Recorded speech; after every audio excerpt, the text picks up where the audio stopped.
प्रकार से परमेश्वर का भी स्वभाव ही है कृपा करना। भक्तों, फिर भी बेशक ठंडे नगर जो हैं, ठंडे देश जो हैं, पहाड़ी इलाके हैं, उनका स्वभाव है ठंडक देना, लेकिन ठंडक पाने के लिए आपको जाना तो पड़ेगा वहां पर।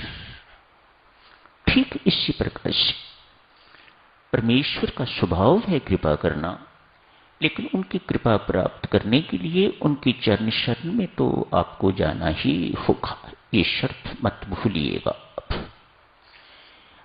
चंद्रमा ज्योत्सना प्रदान कर रहा है, लेकिन आप अपना घर द्वार सब बंद करके भीतर बैठे हैं, तो आप उसकी शीतलता से, उसकी चांदनी से वंचित रह जाओगे। आपका मकान किसी इस गली मोहल्ले में है जहां ऊंचे ऊंचे मकान है, तंग गली है, जहां सूर्य का प्रकाश कभी गलती से भी नहीं जा सकता, तो दोष सूर्य का नहीं है। वह तो अपना तेज सबको प्रदान कर रहा है, वह तो अपनी रोशनी सबको प्रदान कर रहा है। भूल आपकी है कि आपने मकान गलत जगह पर लिया हुआ है, जहां रोशनी आने की कोई संभावना नहीं है। पुराने नगर जाओ, बड़ी ऊंचे मकान हैं, तंग गलियां हैं, जहां रोशनी आती नहीं, दिन को भी अंधकार ही रहता है, तो दोष देवी सूर्य का नहीं है।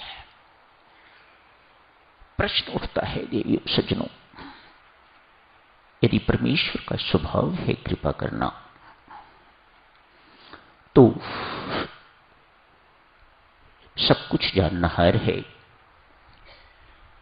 हमारे दुख को जानता है, सुख की बात छोड़िएगा, हमारे दुखों को जानता है, हमारे ऊपर कोई संकट आया हुआ है उसे जानता है, रोग असाध्य आ गया है उसे जानता है, मुकदमा आ गया है अचानक उसे जानता है। सर्वज्ञ है वह, सर्वशक्तिमान, उसकी जानने की शक्ति सर्वज्ञ कहा जाता है, सब कुछ जानने की शक्ति। वह पिछला भी जानता है, अभी का भी जानता है, आगे का भी जानता है, उसे सर्वज्ञ कहा जाता है, और सबका जानता है। ऐसा नहीं है कि वह किसी एक व्यक्ति का ही जानता है, दूसरों का नहीं जानता, नहीं। ऐसा भी नहीं है कि वह सिर्फ भारतीयों का ही जानता है और जो विदेश में, अमेरिका में रहने वाले हैं उनका नहीं जानता, नहीं, ये सत्य नहीं है।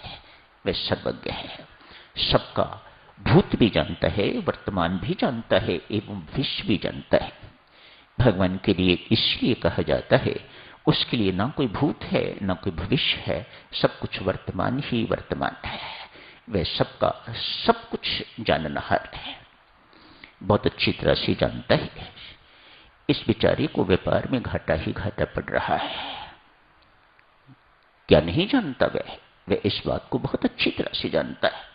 वह व्यापारी किसी भी काम को हाथ डालता है, उसमें उसे घाटा पड़ के रहता है। घर में खाने को नहीं है, क्या वह नहीं जानता? वह सर्वज्ञ किस काम का यदि जानता है, और फिर ऐसा भी नहीं है कि वह हमारा संकट दूर नहीं कर सकता, ऐसा भी नहीं है कि वह हमारे दुखों को हर नहीं सकता, वह सब कुछ कर सकता है। ऐसा भी नहीं है कि उसे दया नहीं आती हमारे ऊपर, आप उसे परम दयालु कहते हो। आओ देखो इन सारी शक्तियों का समन्वय। वह सर्वज्ञ है, सब कुछ जानने वाला है। वह हमारे ऊपर क्या घटित हो रहा है, क्या प्रतिकूल कितना घटित हो रहा है, वह सब कुछ जानता है। क्या उसे हमारे ऊपर दया नहीं आती? उसकी सर्वज्ञता किस काम की? वह परम दयालु है, उसे दया भी आती है, और यदि दया नहीं आती तो फिर परम दयालु वह किस काम का? नहीं, वह परम दयालु है, इसमें कोई शक नहीं है। क्या उसमें समर्थ नहीं है कि हमारे दुख दूर कर सके, हमारे संकट दूर कर सके, हमारे घाटों को ठीक कर सके? यदि नहीं तो फिर उसे सर्वसमर्थ क्यों कहा जाता है, उसे सर्वशक्तिमान क्यों कहा जाता है? उसमें यह भी समर्थ है। साधुजनों, संत महात्मा यहां समझाते हैं, वह सर्वज्ञ भी है, वह परम दयालु भी है, वह सर्वसमर्थ भी है। सब कुछ हमारे लिए इन सारे गुणों का प्रयोग करके, सदुपयोग करके हमारे लिए बहुत कुछ करता है। हमारी आदत ही पड़ गई हुई है रोने की। हमारी कृपा को ना देखने की आदत सी बन गई हुई है। हमारा स्वभाव, परमात्मा का स्वभाव क्या है और हमारा स्वभाव किस प्रकार का है, हमें आदत ही इस प्रकार की हो गई हुई है रोते रहने की। इतनी कृपाएं हैं उसकी, हम उन्हें अनदेखी कर देते हैं। तो परमेश्वर इस बात से बहुत दुख महसूस करता है। कैसा कृतज्ञ व्यक्ति है, मैंने इसे जिंदगी में क्या नहीं दिया, लेकिन इसने कभी मेरे दिए हुए की कदर नहीं की। बेकदरा है, ना शुक्रा है। शास्त्र ऐसे व्यक्तियों के लिए, ऐसे साधकों के लिए बहुत घृणित शब्द प्रयोग करता है। ऐसे कृतज्ञ व्यक्तियों के पाप अपराध क्षमनीय नहीं है। वह गली मोहल्ले रुलने वाले व्यक्ति हुआ करते हैं। देवियों, एक छोटी सी उदाहरण देखते हैं। आपका नन्ना पुत्र है, आप उसे, सर्दी है, गर्मी है, उसे नहलाते हो। सुबह जल्दी जल्दी नहीं नहलाते, ठंड है अभी। कल्पना कीजिएगा, सर्दी का मौसम है, आप उस नन्हे को जल्दी जल्दी नहीं नहलाते। थोड़ा धूप निकल आए, पानी गर्म करेंगे, फिर नहलाएंगे।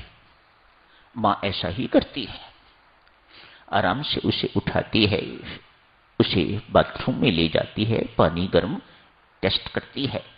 पानी ठीक है ना, कहीं बहुत गर्म तो नहीं या ठंडा तो नहीं, तो उसके अनुकूल बना लेती है। गर्म और डालने की जरूरत है तो गर्म डालती है, ठंडा और डालने की जरूरत है तो ठंडा डालती है, मानो पुत्र को किसी प्रकार का कष्ट ना हो।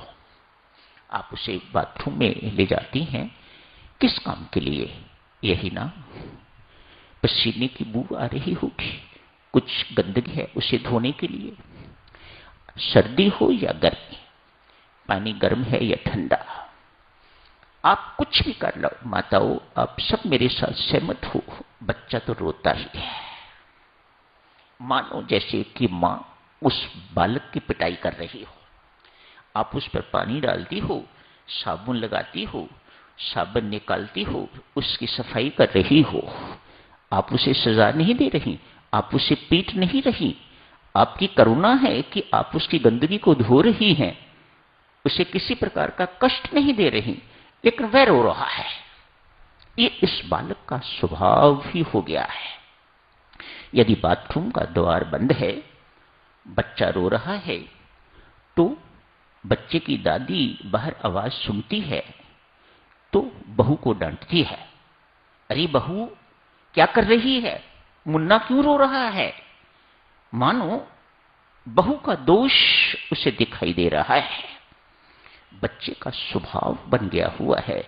मां का स्वभाव है कृपा करना, बच्चे का स्वभाव है रोना। जारी रखेंगे भक्तजनों इस चर्चा को और आगे आज यही समाप्त करने की इजाजत दीजिएगा। धन्यवाद।